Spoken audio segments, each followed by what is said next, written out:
ఈ మధ్య కాలంలో గత కొన్ని రోజులుగా ఆంధ్రప్రదేశ్కి ముఖ్యమంత్రిగా పవన్ కళ్యాణ్, ఉప ముఖ్యమంత్రిగా నారా లోకేష్ ఉంటారంటూ మీడియాలో ఎంత పెద్ద చర్చ నడిచిందో అంతా చూశాం. ఈ గొడవ ఎక్కడ నుండి మొదలైంది అంటే మహాసేన రాజేష్ నారా లోకేష్ ని ఉప ముఖ్యమంత్రిగా చేయాలంటూ ఒక సంచలన వీడియో రిలీజ్ చేయడం దగ్గర నుండి మొదలైంది. ఆ తర్వాత తెలుగుదేశం పార్టీ కార్యకర్తలు సోషల్ మీడియా ద్వారా నారా లోకేష్ ని ఉప ముఖ్యమంత్రిని చేయాలనే కోరిక వెళ్లబుచ్చడం, ఆ తర్వాత టీడీపీ ఎమ్మెల్యేలు సైతం బహిరంగంగా నారా లోకేష్ ని ఉప ముఖ్యమంత్రి చేయాలంటూ డిమాండ్ చేయడంతో పవన్ కళ్యాణ్ ఫ్యాన్స్ ఆవేశం కట్టలు తెంచుకుంది. తెలుగుదేశం పార్టీ క్యాడర్ నారా లోకేష్ ని ఉప ముఖ్యమంత్రిగా చూడాలని కోరిక చెప్పుకోవడంలో తప్పులేదు, కానీ మాకు కూడా ఒక కోరికుంది, మా పవన్ కళ్యాణ్ ని ముఖ్యమంత్రి చేయండి అంటూ డిమాండ్ చేశారు. దీంతో సోషల్ మీడియాలో ఒక్కసారిగా ఇరువురి పార్టీల మధ్య పెద్ద ఎత్తున గొడవలు కూడా వచ్చాయి. ఎక్కడ చూసినా కొట్లాటలు మొదలయ్యాయి. వివాదం ముదరడం, అది నేరుగా ఇరువురి పార్టీల అధినేతల వరకు వెళ్లడంతో ఈ అంశంపై చర్చలు ఇక్కడితో ఆపేయాలని ఆదేశించారు.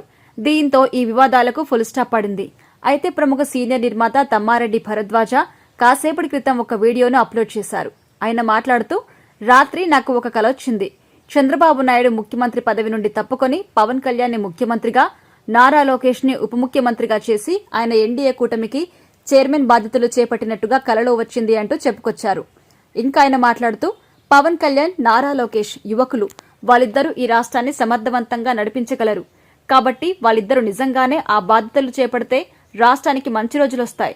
చంద్రబాబు ఎలాగో ముసలివాడయ్యాడు అంటూ చెప్పుకొచ్చారు. ఆయన మాట్లాడిన ఈ మాటలు ఇప్పుడు సోషల్ మీడియాలో వైరల్ అవుతున్నాయి.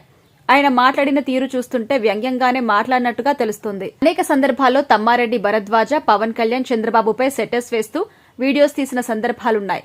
ఇది కూడా అలాంటిదే అంటూ పవన్ కళ్యాణ్ ఫ్యాన్స్ సోషల్ మీడియాలో కామెంట్ చేస్తున్నారు. ఇదంతా పక్కన పెడితే నారా లోకేష్ రీసెంట్ గా ఉప ముఖ్యమంత్రి పదవిపై స్పందిస్తూ, నాకు ఏ పదవి అవసరం లేదు, తెలుగుదేశం పార్టీ కార్యకర్తగానే కొనసాగుతాను అంటూ క్లారిటీ ఇచ్చారు.